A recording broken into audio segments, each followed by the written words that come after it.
Hello everyone and welcome to this review for Priest for Rise of the Shadows. We're going to be going over all the Priest cards and rating them on a 1 to 5 scale. You can find more information about the scale in the YouTube description if you're on YouTube, or if you're watching on Twitch. You can also refer back to the neutral VODs we did yesterday, and we kind of go over the scale there. Basically, 1 is your worst cards, your trash cards, and 5 are your meta-defining cards. So, let's get started with Priest. First up, we have Madame Lazuli, the villain of the Priest class. Madame Lazuli is a 3-mana 3/2 legendary minion with Battle Cry. Discover a copy of a card in your opponent's hand. So, you get information about 3 cards in your opponent's hand because you'll be able to see all 3 of them on the Discover options, and that's pretty good. I think that's honestly one of the major things about this card. Madame Lazuli is, I would say, not really a value card because all Madame Lazuli does is trade out 1 card you have for 1 card your opponent has.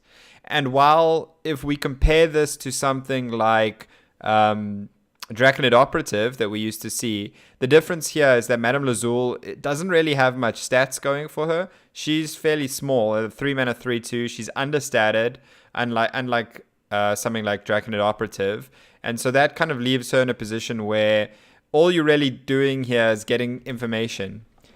Now the nice thing is you can do this when you want to do it, so obviously what that means is you get the information once. It's not like Chameleos, which can kind of accrue you information over time, but it's a card that actually gets you that information when you play it.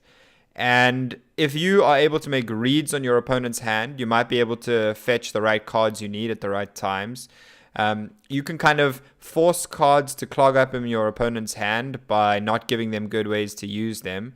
Let's say something like Swipe against Druid, and then you can have a decent chance of hitting a Swipe when you need it with Madame Lazuli. And I think that's probably the most interesting and powerful way one can use Madame Lazuli.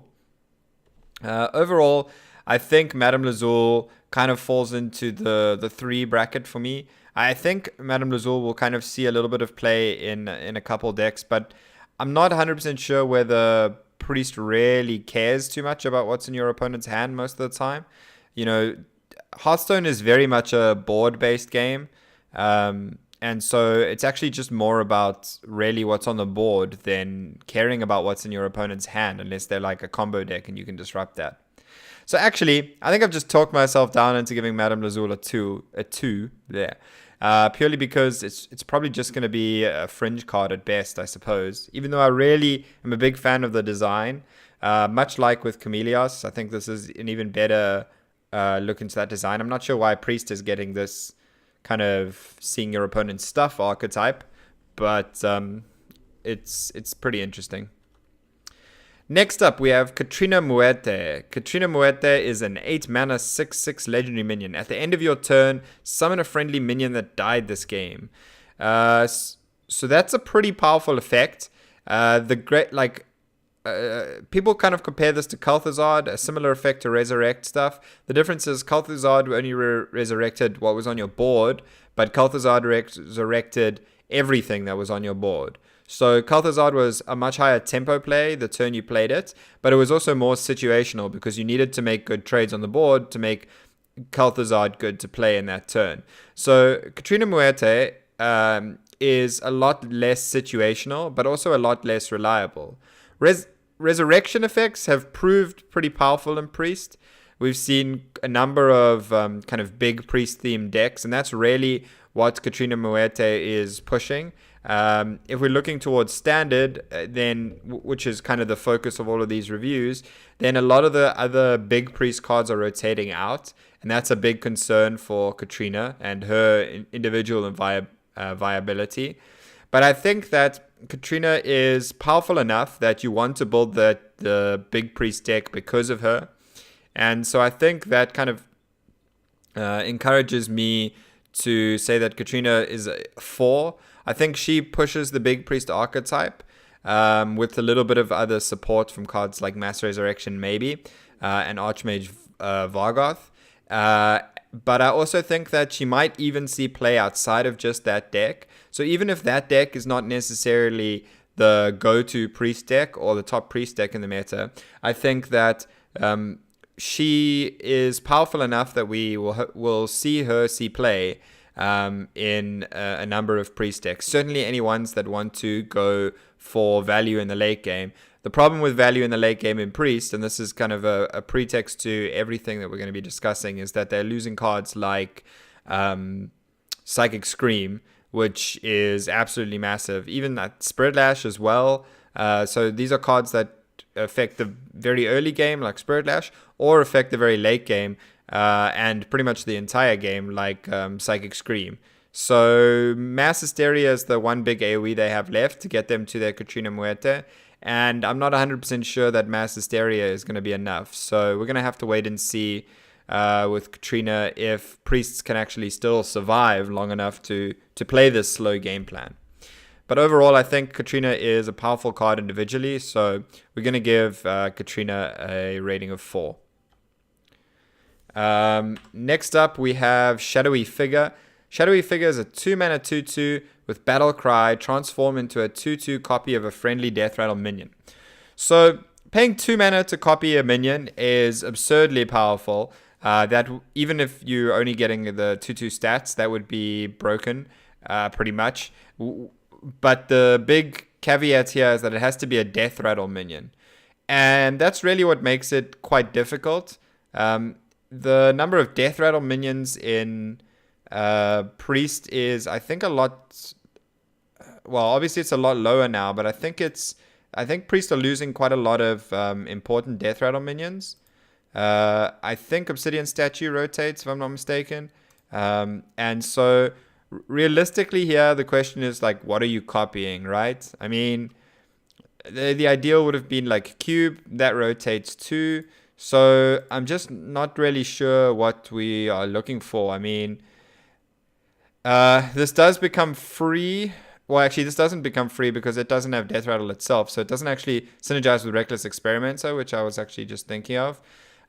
You can generate a lot of cards with something like Test Subject, because it would still have the buffs, so you can generate more copies of the cards for like a topsy-turvy priest type thing. But I think they lose Vivid Nightmare, so the deck is...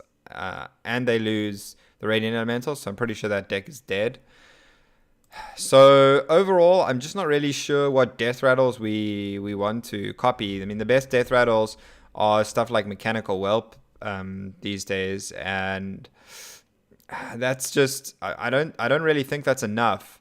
So I think Shadowy Figure is going to be a 2 for me. I think at best it's going to see Fringe play. I think the effect is very powerful. I'm just not sure the right support exists for the card to be good enough.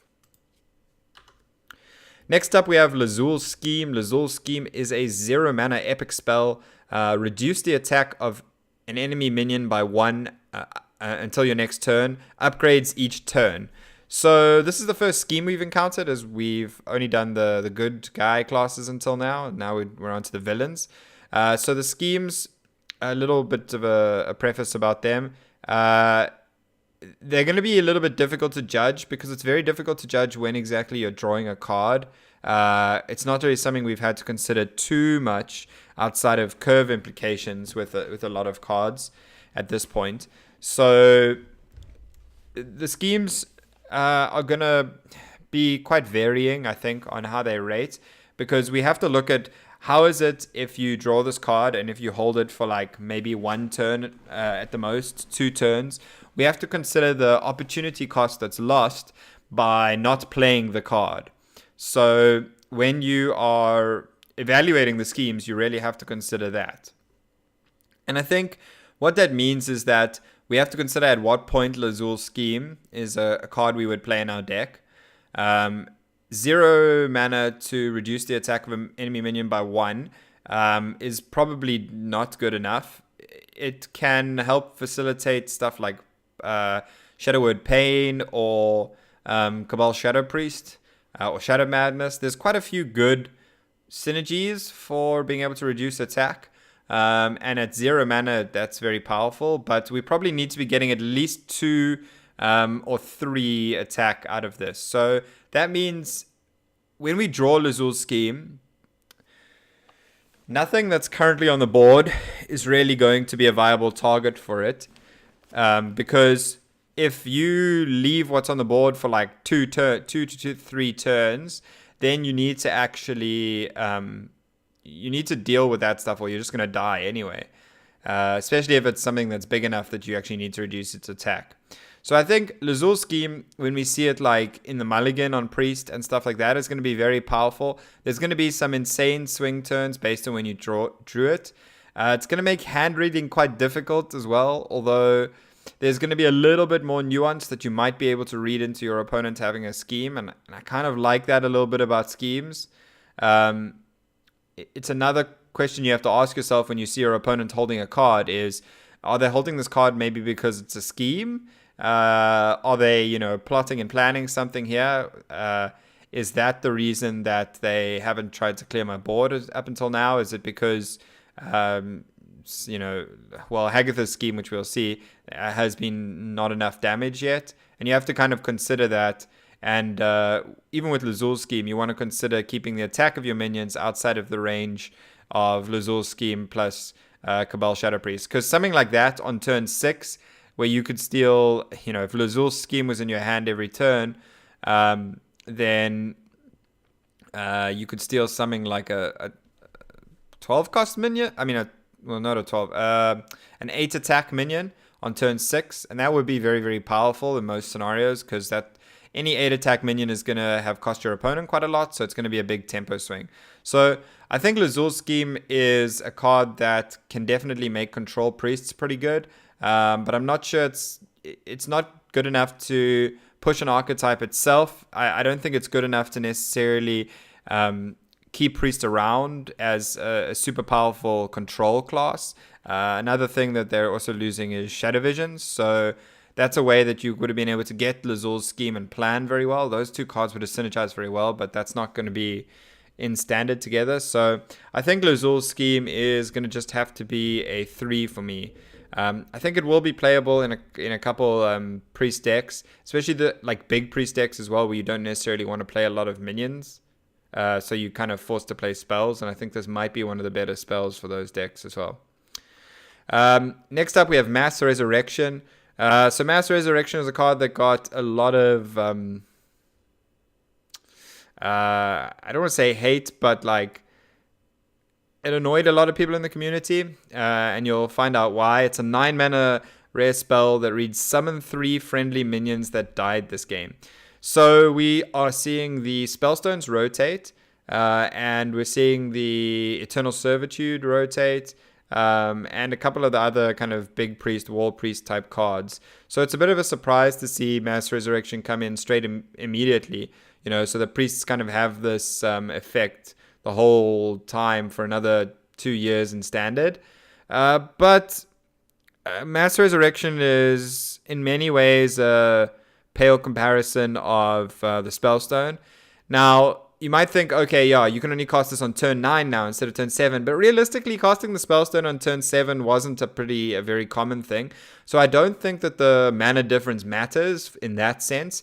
I think where the mana difference matters is that you can't cast Mass Resurrection and Spirit Lash, even though that's going out of standard.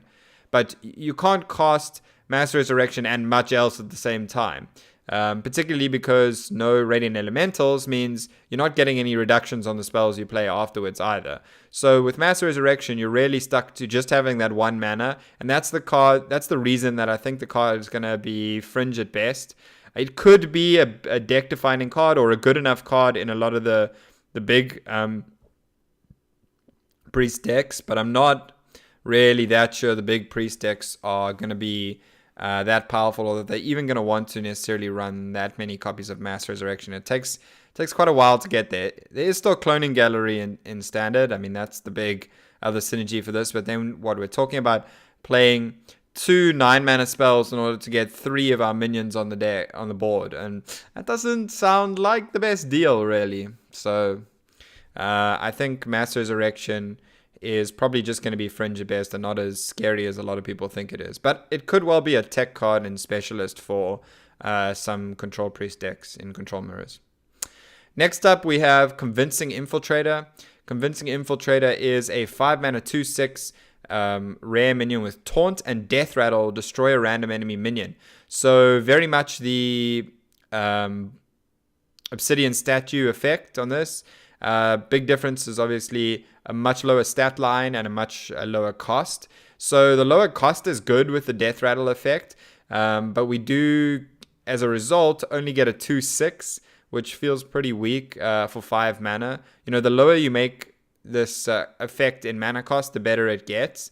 And the stats on the minion kind of are a lot worse as a result. 5 mana 2/6 Taunt, it's not bad. Well, it's not unplayable, but the effect really has to work for you. And the problem is that your opponent can, let's say, just trade in 2 3/3s to kill this, and then 1 3/3 dies, and they have a 3/1 left, and then they can still play their turn. And this is important because in the scenarios with Obsidian Statue where your opponent traded in like that, your opponent was still having to give you like 8 life if they're trading in twice, right? And that's just not the case with this. You don't have any lifesteal, so you don't really gain much from your opponent spending multiple attacks to trade favorably into this minion. So I think Convincing Infiltrator is probably a lot worse as a result. Maybe it could see some play in some of the like big priest decks as a way to slow down the game, and another card that's not bad to summon from something like Cloning Gallery. But I think at best it's going to only see Fringe play. So I'm going to say Convincing Infiltrator is just a 2. Next we have Forbidden Words. Forbidden Words, 0 mana rare spell. Spend all your mana, destroy a minion with that much attack or less. So once again, reviving the Forbidden mechanic from Whispers of the Old Gods, which is the kind of set that Madame Lazuli is representing, which is why we see that mechanic here only in Priest. Spending all your mana to destroy a minion. The problem I have with this is if you're destroying like an 8 mana 8/8, right? Like Lich King in the meta gone by, then you're spending 8 mana to do that. Now that doesn't seem like a good turn.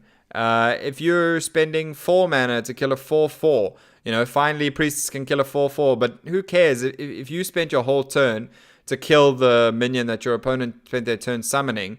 Like, you almost always would rather be the person that is playing the threat rather than the person that is playing the response in those scenarios where it's an even trade and you're not gaining a tempo advantage for removing their threat.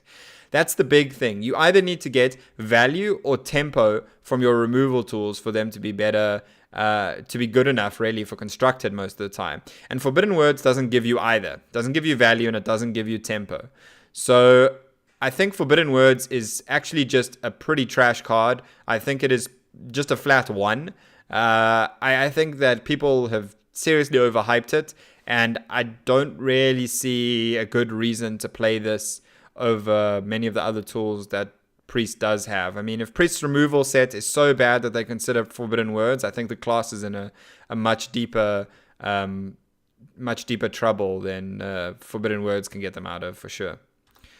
Next up, we have Hench Clan Shadequill. Hench Clan Shadequill is a 4 mana 4/7 common minion with Death Rattle, restore 5 health to the enemy hero. These kind of zombie chow effects are have traditionally proved to be very powerful. 4 mana is still early enough in the game that you're not too worried about restoring their health, especially if you are like a Silence Priest deck. And what I really like about this in Silence Priest is that you can silence off this effect if you are gaining the tempo and actually care about giving your opponent the 5 health. Or if you're not, then Hench Clan Shadequill can still attack. You don't have to waste a silence just so that you can fight with Hench Clan Shadequill on the board. So I think Hench Clan Shadequill is probably the card that pushes me in the direction of the silence deck. There's quite a lot of other support for that, with like Arcane Watcher in neutrals, and the 2 mana 2/3 that silences adjacent minions in neutrals as well. So I think that this could definitely be a very good card for those kind of silence / Divine Spirit in a fire decks. So I think Hench Clan Shadequill is a 4 for me. I think it's almost creeping towards a 5, quite honestly. But I'm hoping that Priest archetype itself isn't meta-defining. But Hench Clan Shadequill is one of the main reasons in Priest that I want to actually play that archetype.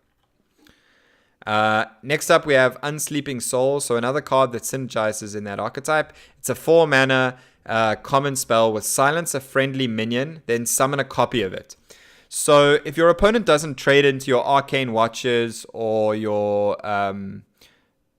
Ancient Watchers, then you can just play like Unsleeping Soul and get 2 copies of a fairly strong minion. And that seems like a pretty good effect to me. You're not going to be building a taunt wall like this, obviously, because you're not you can't copy a minion with taunt because you're going to be silencing the taunt off. But it does present a very good tempo opportunity to go Unsleeping Soul into Sunfury Protector, which is always going to be a good card in those decks, because if you can't silence your overstatted minion, then you can just taunt it up as well, and that can be pretty powerful. So I think Unsleeping Soul is a very powerful effect for those decks. It doesn't work well with the Inner Fire, Divine Spirit Inner Fire shenanigans, but it's a little bit more honest way of building that deck if you're just focusing on abusing these big statted minions, and rather than necessarily going for the big like Inner Fire Divine Spirit kill. So I think Unsleeping Soul is a 3 for me. I think it's an important card in that deck, but not really enough to push the archetype by itself. Next up, we have Evil Conscriptor.